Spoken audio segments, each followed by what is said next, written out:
자, 두 번째 트랜잭션 부분을 보겠습니다. 먼저 여기서 얘기하고 있는 요점을 말씀드리면 전자코인이라는 거는 디지털 서명의 체인이다.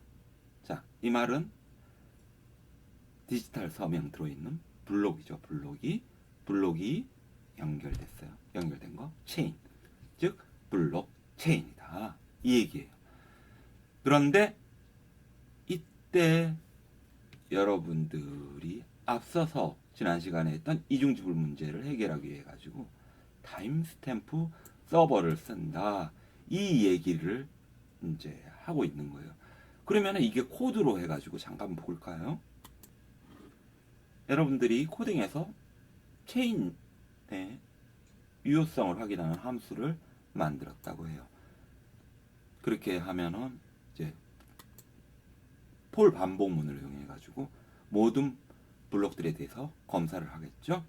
i가 0일 경우 첫 번째 블록은 없으니까 이거는 뭐 의미가 없으니까 그냥 컨티뉴로 가가지고, 그래서 i가 이제 0이 아니라 이제 1 이상으로 가게 될 때 1 첫 번째 블록하고 두 번째 블록하고 가져와 가지고 이게 유효한지를 검사를 해요. 그래가지고 유효하지 않으면 펄스 값을 반환하게 하고, 그리고 지난 시간에 얘기한 것처럼 가장 긴 체인이 유효한 거니까 단순한 이제 로직으로 해서 긴 체인이 유효한 체인이다. 이렇게 이제 구현을 하면 되는데요. 이거를 이제 다시 한번 문서를 통해 가지고 보겠습니다. 전자코인은 디지털 서명의 체인으로 정의합니다. 자, 이거는 이해되시겠죠? 블록들이 체인으로 연결됐고, 각 소유자는 이전 거래의 해시와 다음 소유자의 공개 키에 디지털 서명을 하고 이를 코인의 끝에 추가하여 코인을 다음 소유자에게 전송합니다. 자, 이 말은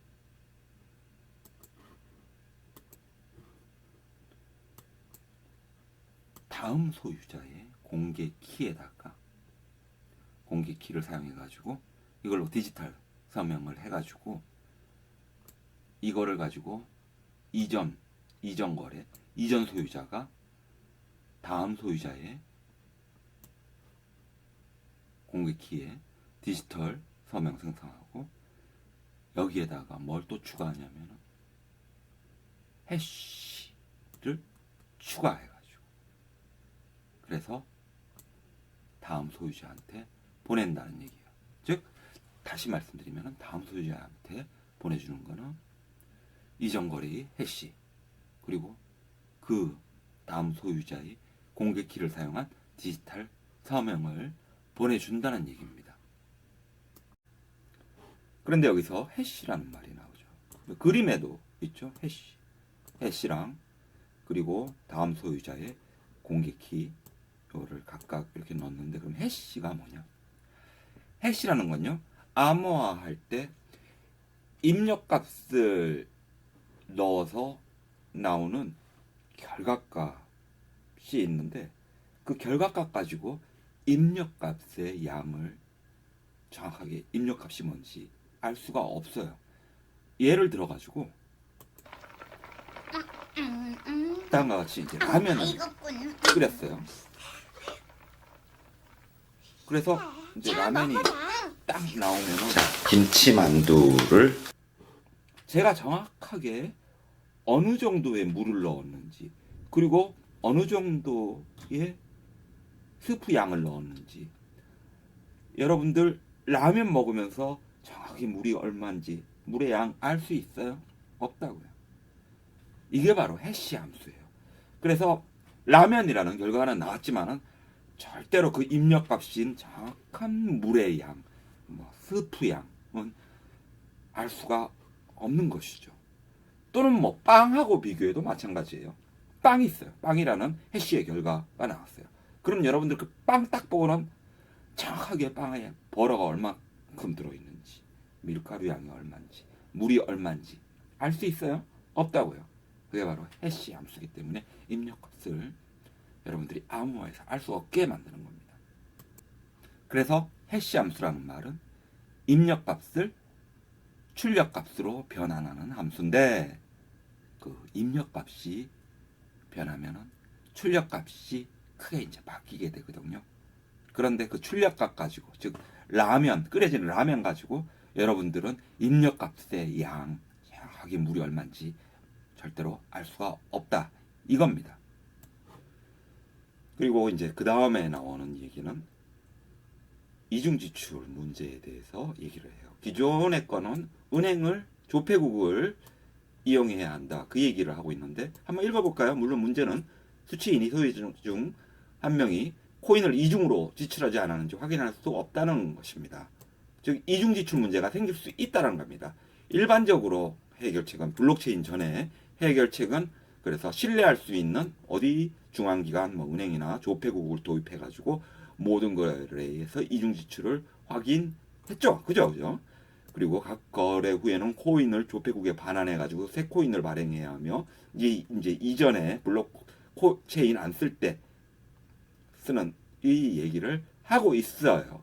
그런데 블록체인에서는 이제 얘기가 중앙기관 없이 어떻게 처리를 하냐. 모든 거래를 참여한 노드에서 이제 보면은 되겠죠.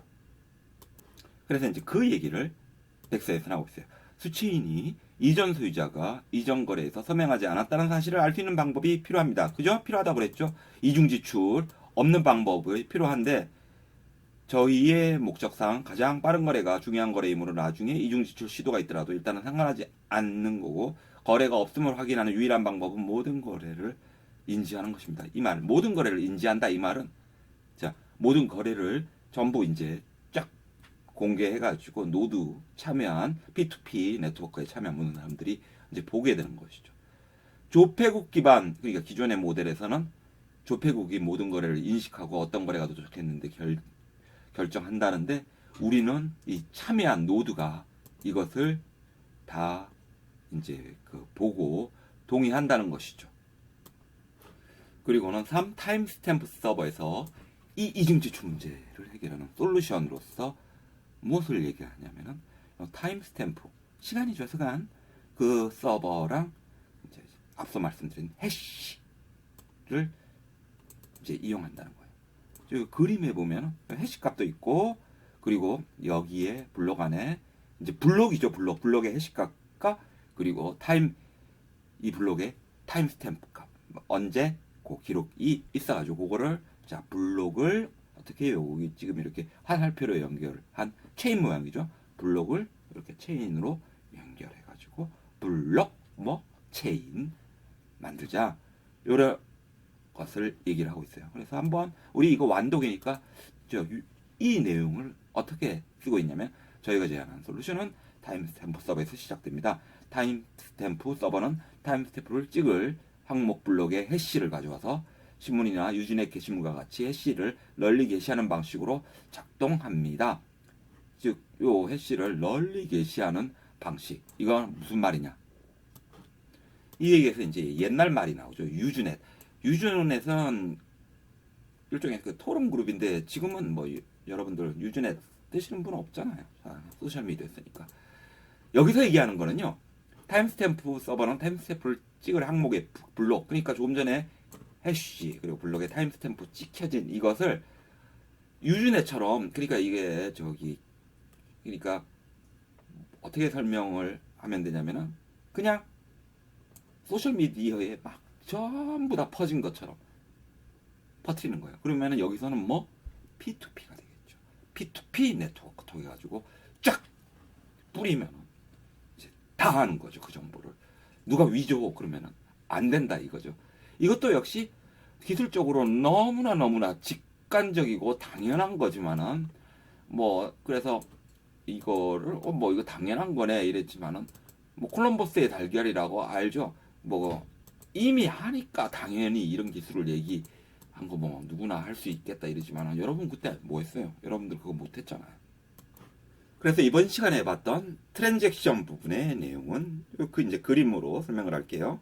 이 사토시가 제안한 전자코인, 즉 비트코인이라는 것은 이렇게 블록을 체인으로 연결했는데 그 블록은 디지털 서명, 여기 디지털 서명 퍼블릭 키, 프라이빗 키 있는 디지털 서명을 이걸 코인에 추가해 가지고 그 다음 사용자한테 전송하는 것이다. 그 얘기를 하고 있고, 그리고 이제 기존 은행처럼 중앙에서 검증하지 않는 대신에 타임스탬프 서버 부분에서 모든 사람들이 볼 수 있게 게시하는 방식으로, 즉 참여한 노드가 P2P로 참여한 노드가 다 볼 수 있게 하는 방식으로 작동을 한다. 이런 부분을 얘기를 했습니다. 이렇게 해서 이번 시간에는 비트코인 백스의 트랜잭션과 타임 스탬프 서버를 우리가 완독을 해봤습니다. 계속 이어서 다음 시간에 진행을 하도록 하겠습니다. 수고하셨습니다.